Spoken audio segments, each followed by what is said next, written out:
สบายดีทุกคนมาเจอกันอีกแล้วก็สาวลาวในฝรั่งเศสหรือว่าสะใภ้ฝรั่งเศสหรือว่าสาวติ๊กอีหยังก็ได้ทุกคนมาเจอกันทักทายสบายดีทุกคนจากประเทศฝรั่งเศสมื้อนี้ฟังเสียงสาวติ๊กก็สิแฮบๆแล้วนึงเพราะว่าอยู่ฝรั่งเศสมันเข้าห้ายามหนาวแล้วเด้ทุกคนคือที่หลายคนฮู้ที่อยู่ยุโรปล่ะถ้ายามหนาวเราสิเจ็บเราสิไข้ตลอดเลยทุกคนบ่ว่าสิเป็นหวัดเป็นไอตลอดเด้ทุกคนโดยเฉพาะเป็นครอบครัวสาวติ๊กมันก็สิเปลี่ยนกันแหละทำอีทเป็นผัวแล้วก็เมียแล้วก็ลูกวนเวียนกันจังซั่นจนกว่ามันสิฮอดยามร้อนพู้นแหละตอนทำอิฐก็สิรู้สึกเมื่อยหลายทุกคนแต่ว่าซุมื้อนี้รู้สึกว่าสิ้นแล้วรู้สึกแบบเฮาก็รู้จักเกียมความพร้อมจังซี่นะทุกคนซุมื้อนี้ฮอดยามหนาวแล้วเฮาก็ซื้อยาสามัญประจำบ้านมาไว้สำหรับเด็กน้อยบ่สำหรับผู้ใหญ่บ่สินะสำหรับเด็กน้อยก็ยาที่ขาดบ่ได้สำหรับยามหนาวก็คือว่าเป็นซีโคหรือว่ายานำนะทุกคนยาที่มันดีไอนะทุกเป็นแบบยานำว่าซั่นซะเพราะว่าเด็กน้อยเขาสิเจ็บคอเขาสิเป็นหวัดลงคอแล้วก็ไอตลอดจังซี่นะต้องเตรียมความพร้อมไว้ตลอดแบบวุ่นวายสำหรับสติกแท้แบบไอประมาณ1อาทิตย์ก็ดีสิเฮาแบบป้องกันตัวเองนะเอาใส่เสื้อผ้าเห็นร้อนๆหลายอีกอย่างบ้านต้องเฮ็ดอุ่นตลอดสินะโดยเฉพาะเป็นบ้านที่มีแอร์น้อยทุกคนแนะนำต้องเฮ็ดบ้านอุ่นตลอดถ้าจะบ่อยากเมื่อยโดยเฉพาะเป็นเด็กน้อยเป็นแอร์น้อยภาษาแอร์น้อยฮาเกิร์ดเบเบนั่นนะตอนนี้ลูกของสติละใหญ่แล้วเดี๋ยวมันก็เลยแบบบ่ปานใดเฮาก็เลยบ่ได้เมื่อยหลายแต่ว่าถ้าครอบครัวใดที่มีลูกน้อยสินะทุกคนลูกแบบประมาณ1ปี2ปีหรือว่าเด็กฮาเกิร์ดสินะอันตรายแล้วก็เมื่อยเหลือเกินแล้วเพราะว่ามันสิบ่สบายตลอดละเด็กน้อยแบบมันป่วยยากสินะทุกคนเพราะว่าก็สิมีแต่ให้แล้วก็หัวอกคนเป็นแม่ทุกคนแต่ว่าสิ่งสำคัญคือว่าเราต้องเตรียมความพร้อมไว้เตรียมความพร้อมแล้วก็เฮ็ดบ้านอุ่นตลอดเพราะว่าสำหรับสาวติ๊กแท้ซุมื้อนี้สบายได้แล้วเพราะว่าเด็กน้อยเขาก็ใหญ่แล้วเวลาเขาเจ็บคอเขาก็ฮู้บอกว่าเจ็บคอสินะ2-3 ปีหลังแม่เวลาลูกป่วยแล้วเฮาแบบบ่ได้หลับได้นอนเพราะว่าลูกมีแต่ให้ซุมื้อได้สบายโอเคเขาเจ็บคอก็ว่าเจ็บคอลูกของสติ๊กทั้ง2คนละมักกินยาเด้อทุกคนยาอยู่ในบ้านละส่วนหลายสิมียาเวลาเจ็บหัวเวลาเด็กน้อยตัวร้อนแล้วเฮาสิหาเขายาแบบยาปาลานำนะทุกคนภาษาฝรั่งสิเป็นยาโดลิพังนั่นนะหั่นน่ะต้องซื้อมาใส่บ้านตลอดแล้วก็จะอยากแนะนำทุกคนยาโดลิพังมันมี2แบบแบบที่1แบบน้ำแบบที่2แบบ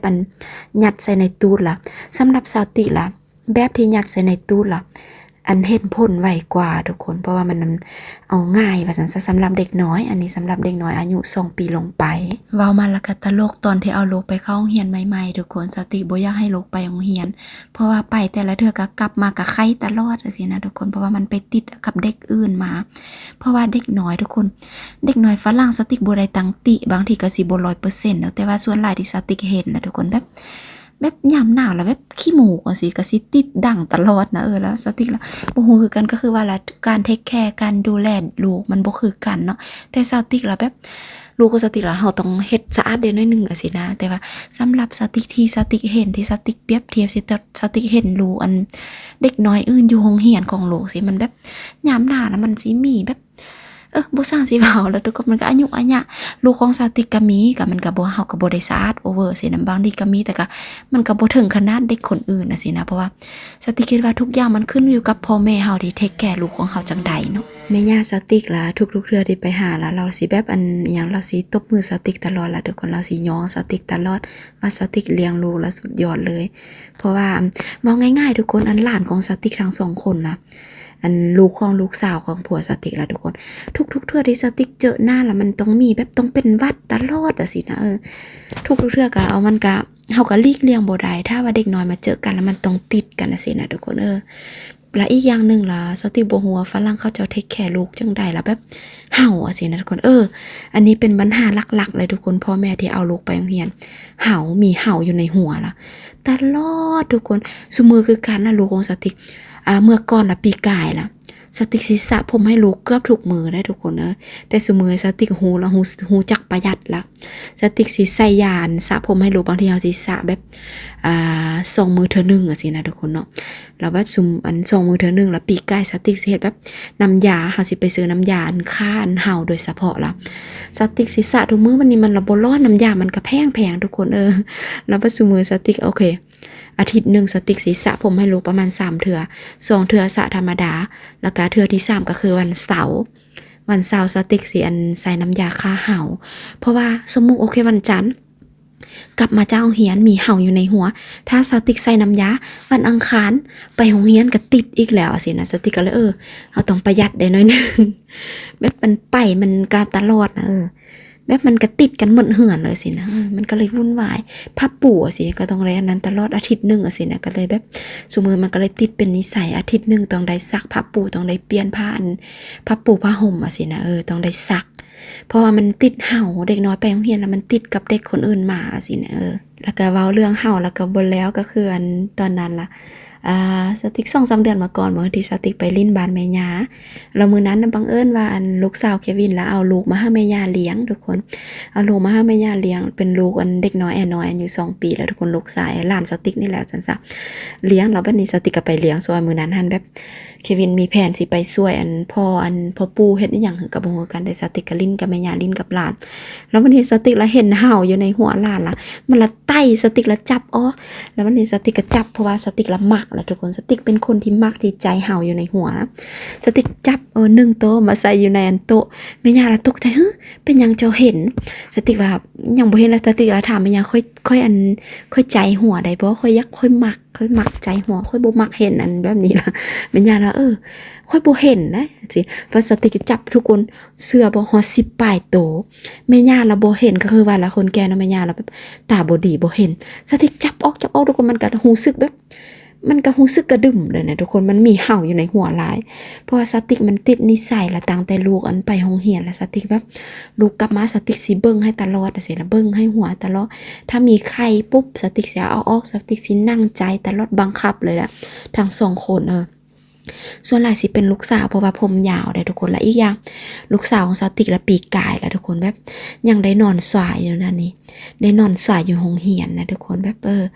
แล้วไปนอนมันก็ได้นอนอันป่นเนาะมันบอกว่าสิเป็นผ้าปูหมอนสิก็ติดกับเด็กคนอื่นมาสิมาบ้านสติกก็ได้ใจ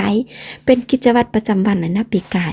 แต่ปีนี้สบายแล้วปีนี้ลูกสาวของสติกเป็นอนุบาล2แล้วเพิ่นแบบบ่ได้นอนสายบ่ได้นอนอยู่โรงเรียนแล้วแบบ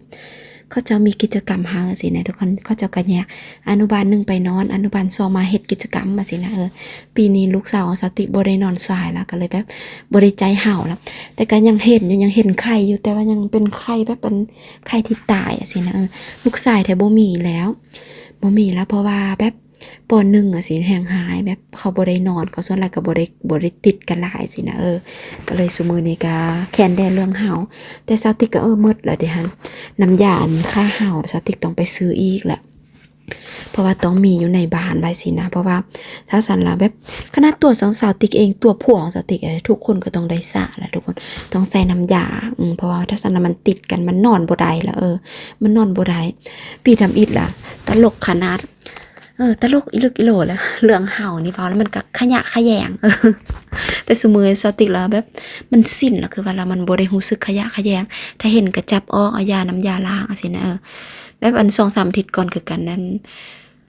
อย่างลูกของสติกกับลูกของผัวสติกกับหลานมาลิ้นบ้านนอนบ้านคือกันแล้วก็ลูกสาวของสติกก็ติดเห่าคือกันสติกก็บ่ยักใจนะทุกคนบ่ยักใจใส่ตอนหน้าแม่มันก็รู้สึกเกรงใจยันเฮาแบบดูถูกเขาว่าเขาเลี้ยงลูกบ่ดีสินะแต่ว่าตอนหน้าแม่ย่าสติกละเว้าทุกอย่างสติกใจหัวจังซั่นจังซี่สิแต่แม่ย่าเราก็ว่าเป็นจังไดแบบเลี้ยงลูกเป็นจังซั่นจังซี่ค่อยก็บ่มักกันมันรู้สึกสกปรกแม่ย่าเราก็เว้าได้หั่นแหละอันจะสติกก็คือว่าอยู่กับแม่ย่าเฮาก็ได้เว้าทุกอย่างแต่หั่นแหละเพราะว่าเห่าเนี่ยหั่นแหละทุกคนอันตรายเว้าเรื่องลูกอันติดสาวอันลูกติดสติกบ่จังได๋ลูกติดผัวสติกแล้วก็เว้าทุกคนส่วนนี้ต้องแบบแล้วก็ถามสติกตลอดแล้วยามได้สิได้อันใบขับขี่ได้ใบขับขี่เพราะว่ารถแล้วเราเกี่ยมห้างสติกแล้วทุกคนเราเว้ากับผัวสติกว่าสิห้างสิเป็นแบบของขวัญเนาะอยากห้างสิอยากห้างซื่อๆแต่ก็หั่นแหละเป็นสีแบบบ่แม่นสีขาวแต่นั่นล่ะคือสติกเกอร์เว้าทุกคนฟังนั่นล่ะก็สิเอาเพราะว่าของฟรีทุกคนก่อนที่สติกสิถอนเงินซุมื้อนี้ก็บ่ได้เฮ็ดเวียกยามได้สิถอนเงินสิได้รถเป็นของตัวเองมีคนให้ก็เอา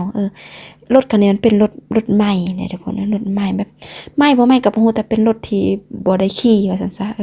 ทุกคนสิได้เห็นถ้าสติกอันได้ไปกับขี่หั่นแหละทุกคนเห็นบ่อันนี้สภาพทุกคนลูกของสติกตื่นมา3 โมงยัง เพิ่นนอน6 โมงไปโรงเรียนนะมันบ่ได้นอนสายแล้วก็นอนแบบนี้ตื่นมาเห็นบ่3 โมงยังเป๊ะตื่นมาหิวข้าวสติก็จำเป็นได้เอาลงไปซอกหยังกินบันเทิง